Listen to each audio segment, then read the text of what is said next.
won't start.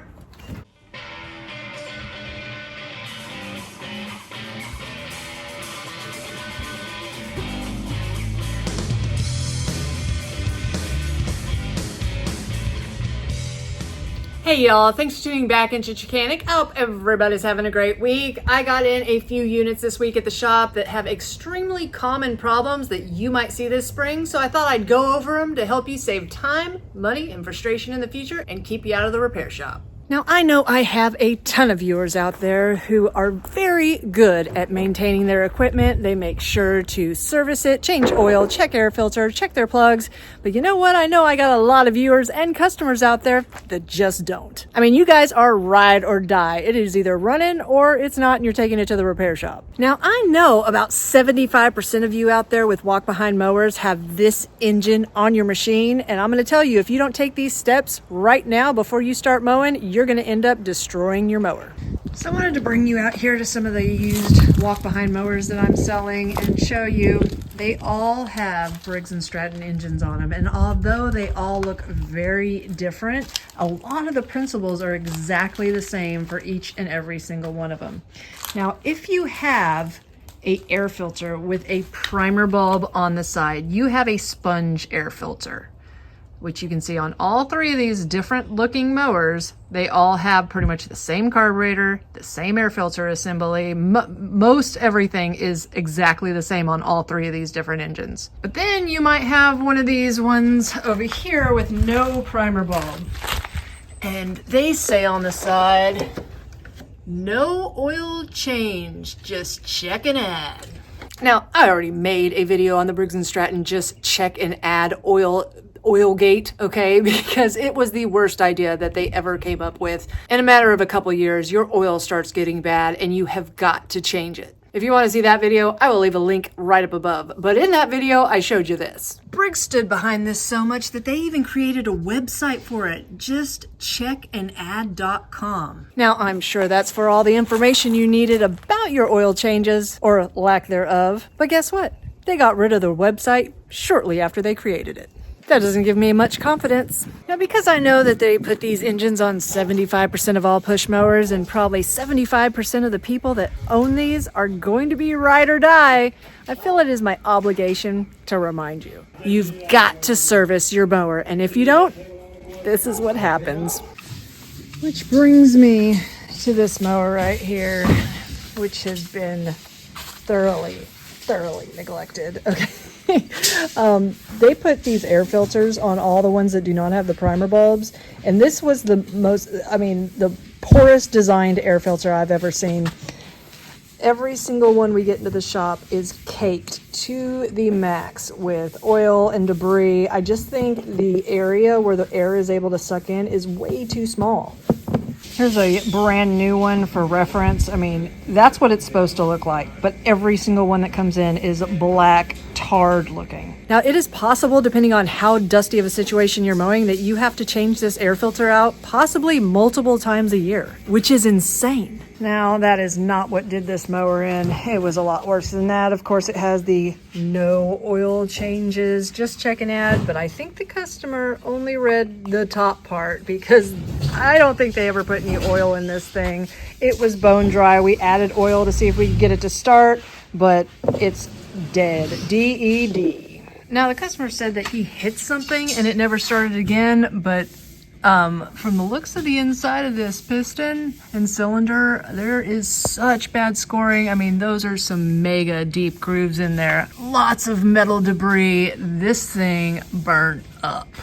So that's your first friendly reminder. Don't just go out and start your mower. I mean, these mowers are $400 and something. Definitely check your oil and your air filter. Now, the next extremely common problem that came into the shop this week is a simple won't start. And a bunch of you with riders and zero turns are going to have this same exact issue this year. We see it all the time. And guess what it is, guys? If you guessed starter solenoid, you're right. It's one of the most common parts we have to replace. Now, I've already made a video going over the complete electrical system of a rider, which is pretty similar to a zero turn. If you want to check that video out, you can check it right here. But today we're going over solenoids, since they are one of the most common issues you're going to run into. Now, if you're having an issue like this where it's not starting and maybe clicking, first thing you're going to want to do is check your battery and make sure that you have a good charge and your battery terminals are connected securely. Well, that's weird. Looks like it's tamper season. Because we just got done fixing this one yesterday. So I use my multimeter to check to make sure that I have at least 12 volts coming out of the battery. And 12.25. It's good. So once we've established that we have a good battery and all the connections on our battery and our solenoid are tight, because sometimes you can find that they get loose and that's your issue. But if you know they're tight, you got a good battery. Next, we're going to check the solenoid. And what we're wanting to check is the actual signal coming from the battery to the solenoid, because your solenoid has a lead on it that runs through all of your safety switches on your machine. And over time, those electrical wires can deteriorate and not send enough signal to your solenoid to engage it. Now, whether you're working on a rider or a zero turn, you're going to have to put it in the ready to start position. If you're on a rider, you might have to be sitting on the seat or have your clutch engaged. If you're on a zero turn, you'll have to have your steering arms pushed out. Whatever you need to do to get it in the ready to start position, that's where you need to be to test your solenoid signal. Now, to check the signal, I get my multimeter out. I am going to connect it to the negative terminal on my battery. And then on here, this is a 3-pulse solenoid. So you're going to have a lead going down to the bottom right here, and that's where we're going to connect the positive side for our safety switch loop. Now, whenever I go to turn the key on and I have everything engaged, you don't have to be sitting on the seat for this zero turn. We've got 10.84 and we really want to see 12 there, so we know that there is some resistance in this circuit. So next I'm going to jump the starter solenoid to see if it engages. Now what I do at the shop to just make sure that it is the solenoid that we have an issue with is I have a jumper and I am going to go directly from the battery, bypass all the safety switches and get to my solenoid. I'm going to attach one end to the positive side, one end to my solenoid, and I'm going to see if it will engage the starter.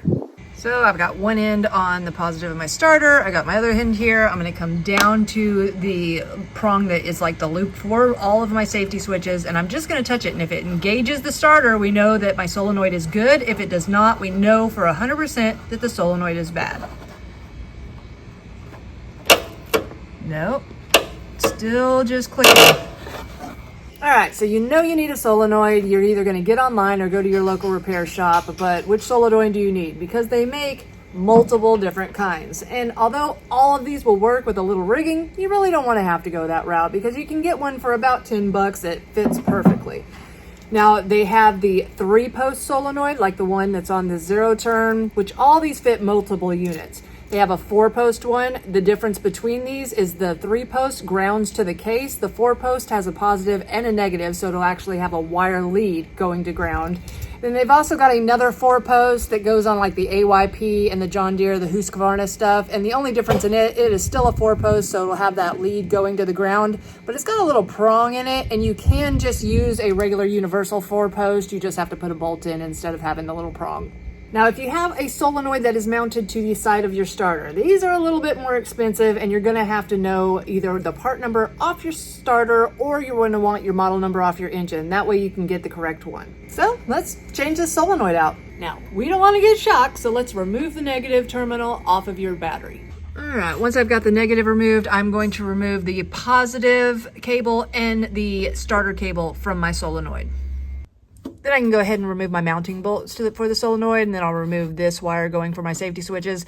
Now, on the Hustlers, it's pretty sweet because they have threads into the frame for you to remount your solenoid. Some units, though, they have nuts on the back side, so you have to get your hand back there and get another tool to unscrew that solenoid.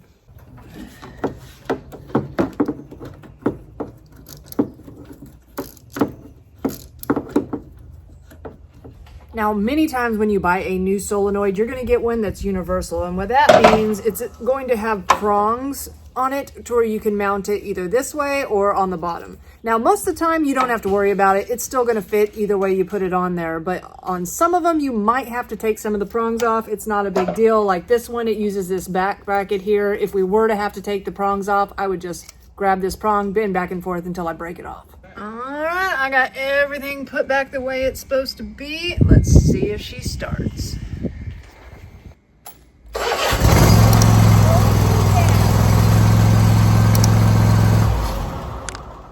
So guys, thanks again for tuning into Chickanic. Hopefully these little tips and reminders save you time, money, and frustration in the future. If you haven't found me at Facebook, find me at facebook.com/Chickanic. Find me on Instagram at ThrilledChickanic, or find me at Chickanic.com, where you get your own t-shirts, hoodies, and long sleeve shirts. Thanks guys, and have a great day.